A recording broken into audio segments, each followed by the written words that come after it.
اگر ہم ideal case لے لیں تو جس آبجیکٹ کو ہم وائبریٹ کرتے ہیں it will be vibrate forever, کہ قیامت تک وہ وائبریشنس کنٹینیو رہے گا in the absence of resistive force and other forces.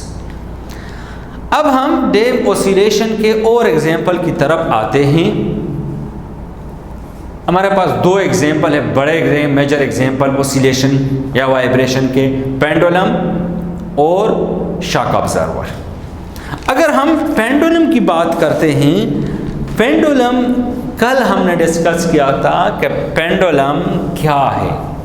یہ ایک آبجیکٹ ایک اسٹرنگ کے ساتھ اٹیچ، یہ اس کی مین پوزیشن، یہاں سے ہم نے اس کو لے کے یہاں پہ لے کے آئے، اس کو چھوڑ دیا تو یہ وائبریٹ ہوگا اس پوائنٹ اور یہاں اس پوائنٹ کے درمیان۔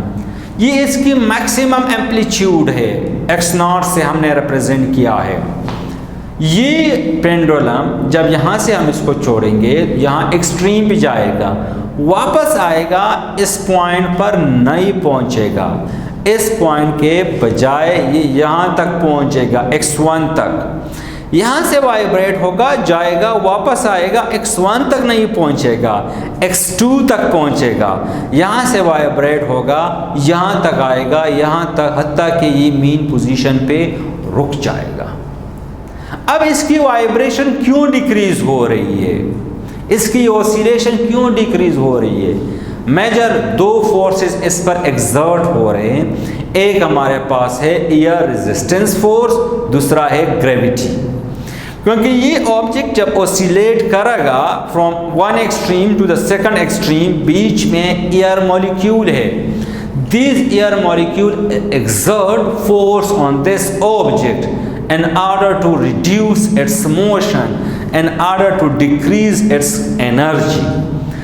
ایئر ہوا کی ریزسٹنس فورس اس پر فورس ایگزرٹ کرے گی اور اس فورس سے اس آبجیکٹ کی کائنیٹک انرجی میں کمی آئے گی، تو یہ آبجیکٹ اس ایکسٹریم تک نہیں پہنچے گا، یہاں کے بجائے یہ x1 تک پہنچے گا، تو اس کی اوسیلیشن آہستہ آہستہ ڈیکریز ہوتی جائے گی۔ دوسری بات، جب یہ اوپر کی طرف جا رہا ہے تو گریوٹی اس پر ایگزرٹ ہو رہی ہے، گریوٹی اس کو نیچے کی طرف لانے کی کوشش کر رہا ہے، کیونکہ آپ لوگوں نے پڑھا ہے gravity will bring an object toward the surface of earth اور toward the centre of earth, اس زمین کی طرف ایک آبجیکٹ کو کھینچتی ہے۔ تو ان دو فورس، مینلی ان دو فورسز کی وجہ سے اس کی کائنیٹک انرجی ڈیکریز ہو رہی ہے اور اس آبجیکٹ کی اوسیلیشن آہستہ آہستہ ختم ہو جائے گی، مین پوزیشن پہ رک جائے گا۔ دوسرا بڑا ایگزامپل ہم آبزرو کرتے ہیں شاک آبزرور۔ شاک آبزرور اس کی مین ایگزامپل ہے ڈیم اوسیلیشن کی، جو کہ پریزنٹ ہوتی ہے، present in the car, luxury کار میں یہ موجود ہوتی ہے شاک آبزرور۔ دو پوائنٹس ہے اس کی، ایک اس میں ہے ایک پسٹن لگا ہوتا ہے، پسٹن کے نیچے اس میں ایک لیکوڈ آئل کے طور پر استعمال کرتے ہیں اور مزید یہ آگے کار کے ساتھ اٹیچ ہوتی ہے۔ تو اگر ہم کسی لگژری کار میں سفر کرتے ہیں اور کہیں پر سپیڈ بریکر وغیرہ آ جائے تو ہم فیل نہیں کرتے کہ یہ کار سپیڈ بریکر کو کراس کر رہی ہے، ہم یوں محسوس کرتے ہیں کہ اسموتھ روڈ پہ مومنٹ کر رہی ہے۔ اس کی بیسک وجہ شاک آبزرور ہے۔ اس کا مقصد دیکھیں، شاک مین جھٹکا لگنا، آبزرو یہ جذب کرنا، یعنی بریکر پہ، سپیڈ بریکر پہ جب یہ کراس کرتی ہے تو اس میں جو کائنیٹک انرجی آ جاتی ہے وہ یہ ایبزارب کرتی ہے اور یہی اسی وجہ سے یہ گریجولی یہ ڈیکریز کرتی ہے، یعنی مین یہ کام کرتی ہے work on the basis of damp oscillation. اور دوسری بات، ایبزارب دا وائبریشن، یہ اس وائبریشن کو ایبزارب کر دیتی ہے اور اس کی اوسیلیشن آہستہ آہستہ ڈیکریز ہوتی جاتی ہے، جس کی وجہ سے ہم فیل نہیں کر سکتے کہ یہ کہاں پہ یہ گاڑی جا رہی ہے۔ تو ہم ان تمام باتوں میں، اس تمام ٹاپک کا اگر ہم سمری دیکھیں تو سمری میں ہم یوں کہہ سکتے ہیں کہ ڈیم اوسیلیشن کسی بھی آبجیکٹ کی اوسیلیشن اس میں ڈیمپنگ کسی کے آبجیکٹ کی بھی اوسیلیشن آہستہ آہستہ ڈیکریز کرتی ہے، آل اینڈ سڈن ڈیکریز نہیں کرتی، اور اس کا ایمپلیٹیوڈ گریجولی ڈیکریز ہوتا ہے۔ اسی بنا پہ ہم اس کو کہتے ہیں damp oscillation. Thank you very much.